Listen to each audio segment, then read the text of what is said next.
President El-Sisi, thank you very much for this wonderful hospitality and for this spectacular organization. COP27, President Shukri, Your Majesties, Excellencies, dear friends. In just days, our planet's population will cross a new threshold. The 8 billionth member of our human family will be born. This milestone puts into perspective what this climate conference is all about. How will we answer when baby 8 billion is old enough to ask, what did you do for our world and for our planet when you had the chance? Excellencies, this UN climate conference is a reminder that the answer is in our hands. And the clock is ticking. We are in the fight of our lives, and we are losing. Greenhouse gas emissions keep growing. Global temperatures keep rising. And our planet is fast approaching tipping points that will make climate chaos irreversible. We are on a highway to climate hell with our foot still on the accelerator. The war in Ukraine, other conflicts have caused so much bloodshed and violence and their dramatic impacts all over the world. But we cannot accept that our attention is not focused on climate change. We must, of course, work together to support peace efforts and end the tremendous suffering. But climate change is on a different timeline and a different scale. It is a defining issue of our age. It is the central challenge of our century. It is unacceptable, outrageous, and self-defeating to put it on the back burner. Indeed, many of today's conflicts are linked with growing climate chaos. And the war in Ukraine has exposed the profound risks of our fossil fuel addiction. And today's crisis cannot be an excuse for backsliding or greenwashing. If anything, they are a reason for greater urgency, stronger action, and effective accountability. Excellencies, human activity is the cause of the climate problem, so human action must be the solution. Action to re-establish ambition and action to rebuild trust, especially between North and South. The science is clear. Any hope of limiting temperature rise to 1.5 degrees means achieving global net zero emissions by 2050. But that 1.5 degree goal is on life support and the machines are rattling. We are getting dangerously close to the point of no return. And to avoid that dire fate, all G20 countries must accelerate their transition now in this decade. Developed countries must take the lead, but emerging economies are also critical to bending the global emissions curve. Last year in Glasgow, I called for coalitions of support for high-emitting emerging economies to accelerate the transition from coal towards renewables. We are making progress with the Just Energy Transition partnerships, but much more is needed. And that is why at the beginning of COP27, I'm calling for a historic pact between developed and developing economies, and especially developed and emerging economies, a climate solidarity pact.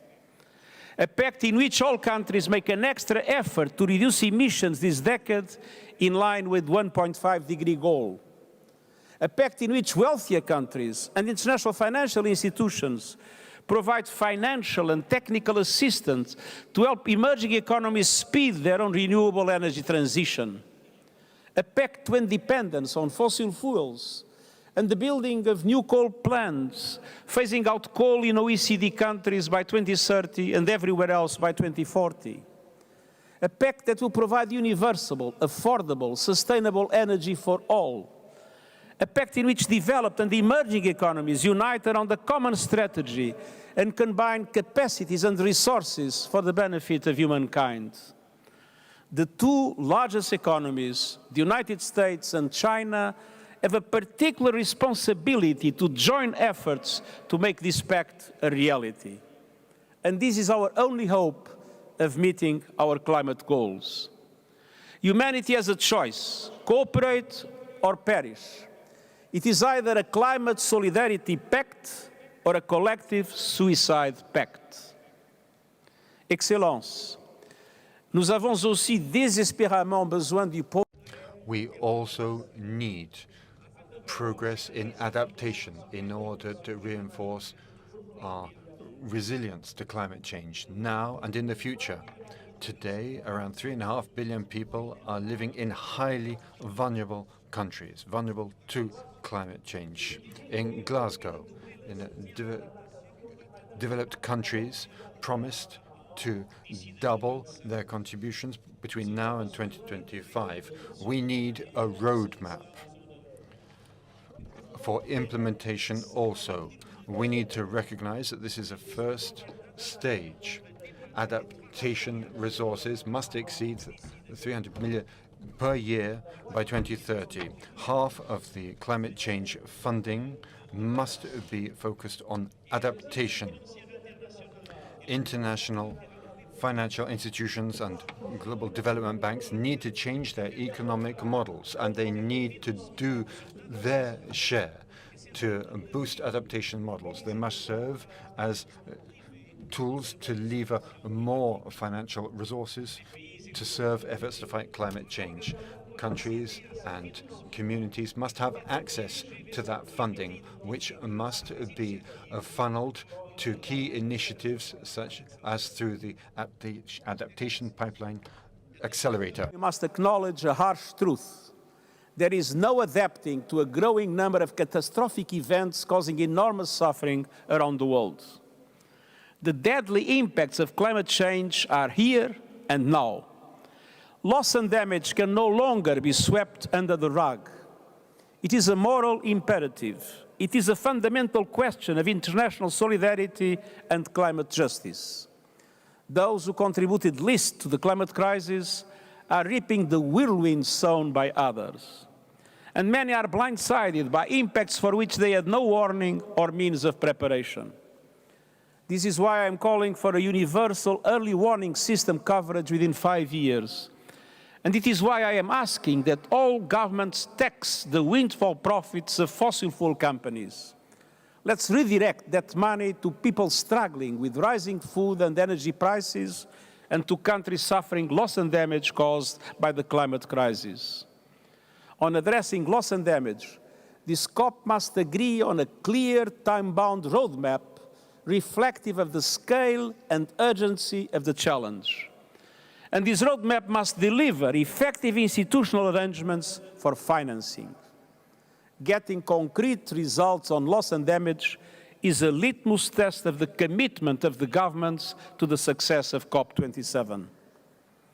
Excellencies and friends, the good news is that we know what to do, and we have the financial and technological tools to get the job done. It is time for nations to come together for implementation. It is time for international solidarity across the board. Solidarity that respects all human rights and guarantees a safe space for environmental defenders and all actors in society to contribute to our climate response.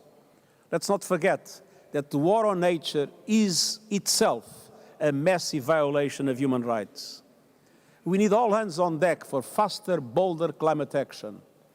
A window of opportunity remains open, but only a narrow shaft of light remains. The global climate fight will be won or lost in this crucial decade on our watch. And one thing is certain: those that give up are sure to lose. So let's fight together and let's win for the 8 billion members of our human family and for generations to come. Thank you.